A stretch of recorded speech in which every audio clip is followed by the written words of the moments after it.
In less than 3 weeks, for the first time, voters will elect a woman to be Maricopa County Attorney. The question, whether it will be Republican Alistair Adele or Democrat Julie Gunnigal. Both candidates are running on platforms that promise reform, but both have very different opinions about how to do it. Here's how we put this race in perspective. Alistair Adele and Julie Gunnigal. Before we tell you more about them, here's how we got here. Last September, County Attorney Bill Montgomery left to go to the Arizona Supreme Court. So in October, Adele was appointed by the County Board of Supervisors to finish the term. The race presents a significant opportunity for change, so much that the ACLU of Arizona is making a record investment of $850,000 in the race. Now, it's not to endorse either candidate, but to educate voters about them. Vote for Maricopa County Attorney. Of the many issues, two are drawing most of the attention: police accountability and sentencing reform for low-level drug offenses. When it comes to cops, both candidates believe all officers should have body cameras. But in the wake of the murder of George Floyd and the death of Deion Johnson, it was timely for me to come forward with this letter, again imploring the mandated use of body-worn cameras for all uniformed officers in the field. The question that everyone is asking is, why now?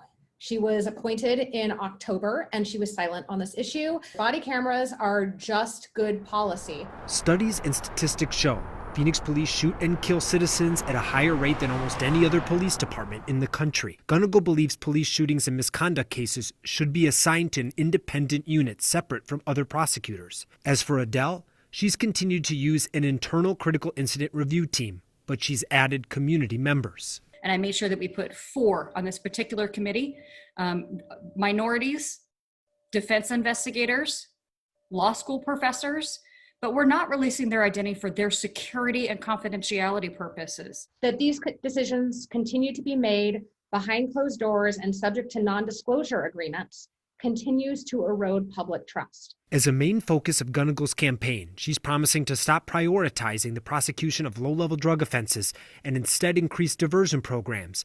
Within 4 years, she's set a goal of reducing the county's incarceration rate by 26%, in line with the national average. Adele has not issued firm targets, but she has also made changes for drug offenses.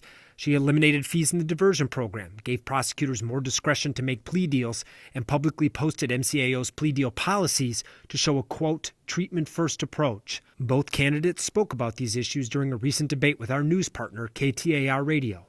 Because once somebody is institutionalized, they're at a much higher rate to repeat their crimes and recidivate. These crimes are often being committed by those who have mental health issues, drug addictions, and that's why we created a diversion program.